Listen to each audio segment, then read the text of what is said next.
Hey everyone, welcome back. Today we're going to be taking a deep dive into the world of breastplates and bodysuits for cross-dressing. Ooh, interesting. Yeah, so we got this fascinating article from Jenn der Bentson, and Oh yeah, I read that one. It was she's tried a whole bunch of these things herself. she really gets into the nitty-gritty. Oh yeah, she does not hold back. She talks about the good, the bad, and the sweaty. Yeah, and that's kind of what intrigued me the most is just how detailed she gets. So she talks about half-body options, Yeah. those vagina pants or shorts, Right.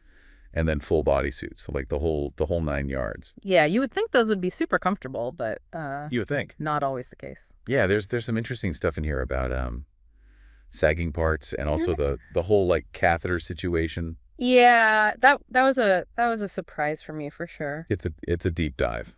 It really is a deep dive.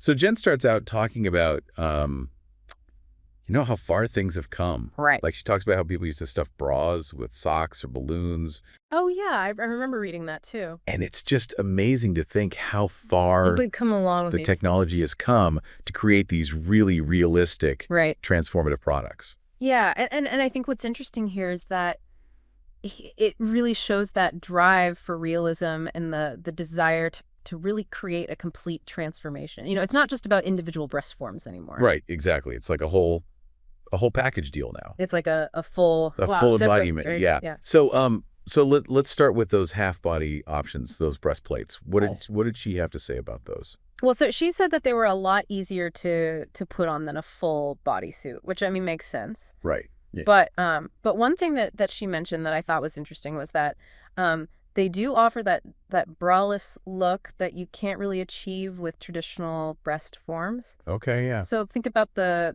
clothing possibilities there. Right. But she did point out that sometimes the breast placement can be a bit of a struggle. They tend to sit a little too close together on a male body, which can affect the overall look. Okay. And then there was the riding up issue. Oh yeah, she mentioned that. Imagine that happening at the worst possible moment. Oh guy. So yeah, fit and design are definitely things to keep in mind. Okay, so We're thinking about these. So those are the half body options.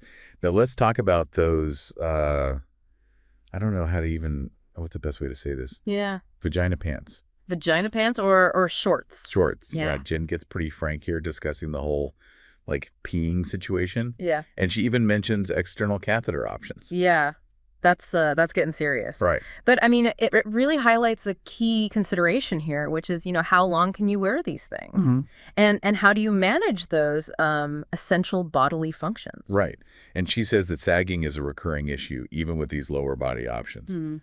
It just seems like gravity and the lack of a typical female body shape just make it really tough to get that seamless look and a comfortable fit. It's true. I mean, they can create a really amazing illusion, but they can't fully replicate all the complexities of a female body. Right. Okay, so then she moves on to the full body suits. Mm-hmm. She paints a pretty vivid picture here. A single neck opening a whole lot of squeezing and a fair amount of sweat. Mm-hmm. It sounds like getting into one of these is a workout. Oh, it sounds like a whole production. Right. But I mean, it really begs the question, is the visual effect worth all of that effort and potential discomfort? Yeah, good point. Yeah. So she actually she tore an expensive bodysuit Oh, no. by rushing the process. So she really emphasizes the need to take your time Oh, wow. and be super careful when putting one on. Yeah, it sounds like these things require a lot of care and attention, almost like a delicate piece of clothing. Yeah, and she says you need to let the bodysuit settle and cool down before you put clothes on top. Otherwise, you're creating a sauna situation inside that thing. Oh, yeah, that makes sense. So what does Jen ultimately recommend after all of this trial and error? Well, she's a big advocate for gel-filled breasts over other fillings because she found they look and feel more realistic. Yeah, that makes sense. But she still experienced some sagging, both in the full bodysuit and the lower body garments. Yeah. So it seems like that's just a consistent challenge. Yeah, it's a tough one to crack, that balance between realism and functionality. And then she highlights another important detail, that neck transition.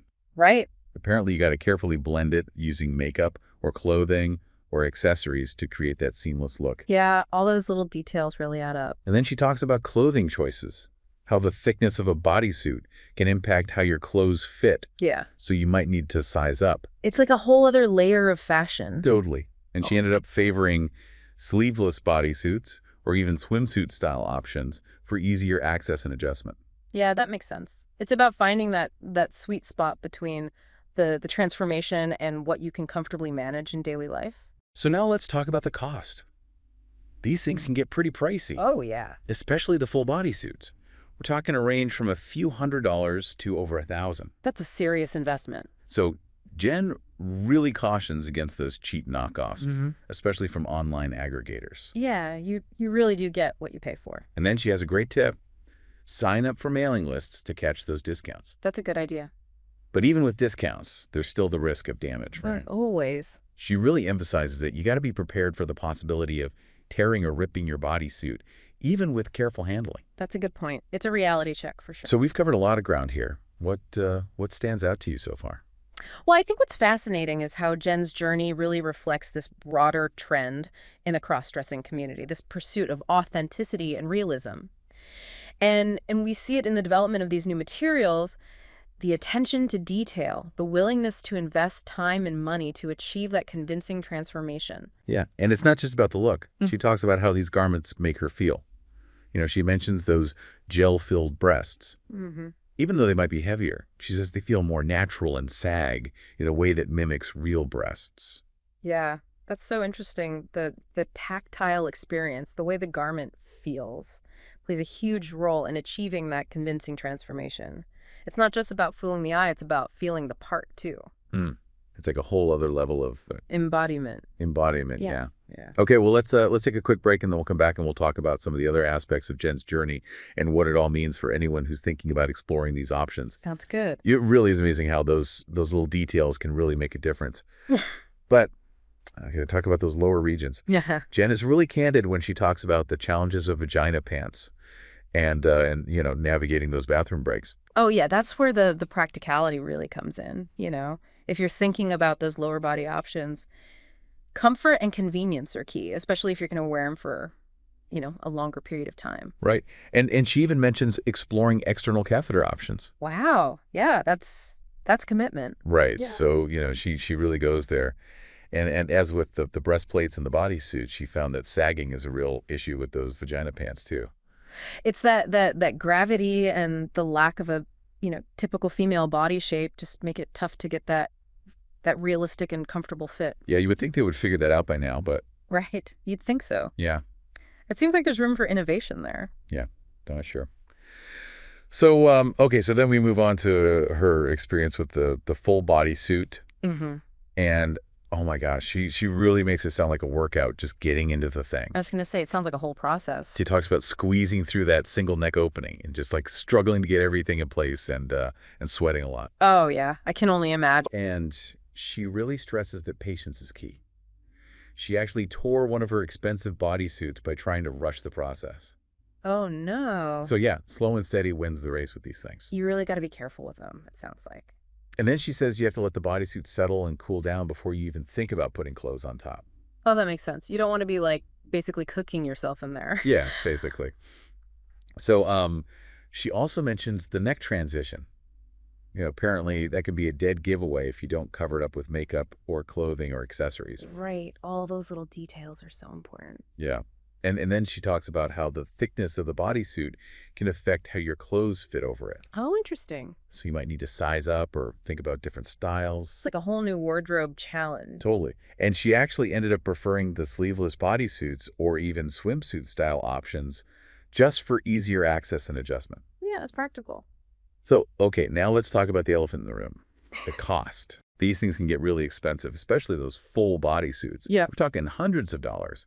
Sometimes over $1,000. Wow, that's a big investment. Yeah. So Jenn really cautions against those cheap knockoffs, especially from those online aggregators. Right. You definitely get what you pay for. And then she has this great tip, which is to sign up for mailing lists because companies often have discounts. Oh, that's smart. But even with discounts, there's still that risk of damage, right? Yeah, So unfortunately. she's like, you really got to be prepared for the possibility of, tearing or ripping your bodysuit. Yeah.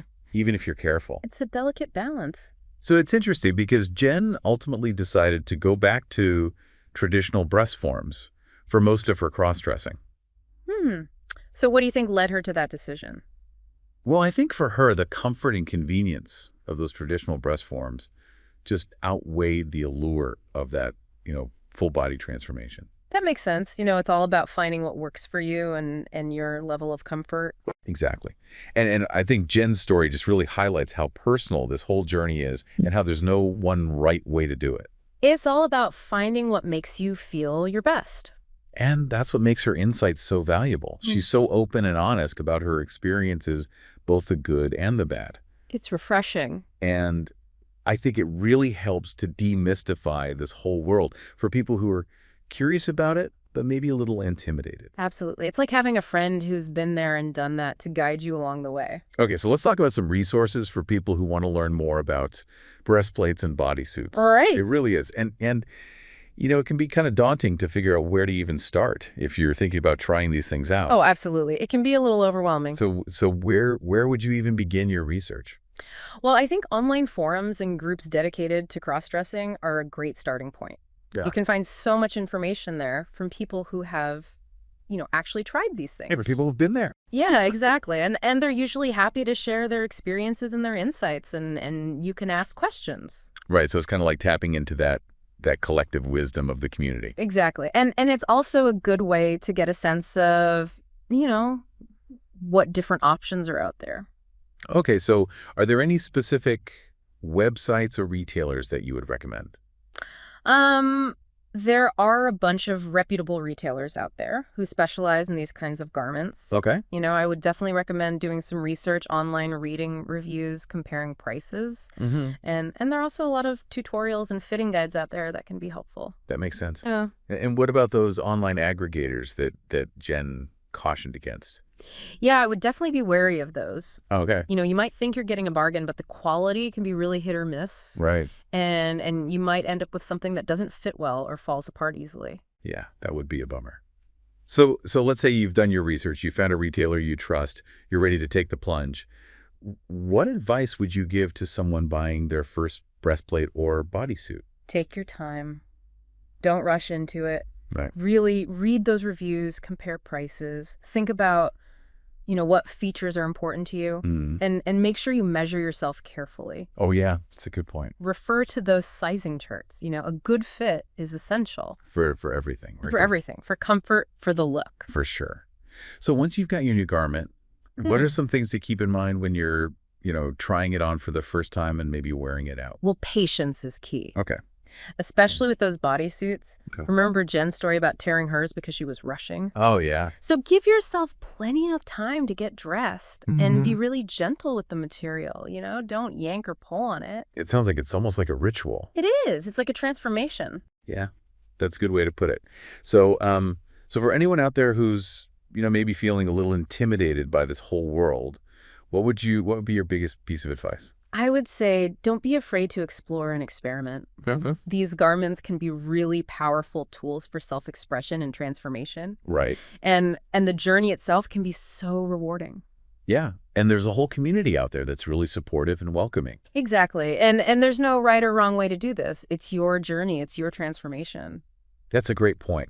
So Jenn's story has really given us a lot to think about. It has. From those practical challenges to the personal triumphs of exploring and expressing your identity. Yeah, it's inspiring. And I think it's clear that breastplates and bodysuits offer a really unique and powerful way to transform your appearance and embrace your true self. I agree. So there you have it, folks. A deep dive into the world of breastplates and bodysuits, inspired by Jenn der Bentson's amazing article. We hope you learned something new today and maybe even feel inspired to explore further. Thanks for joining us.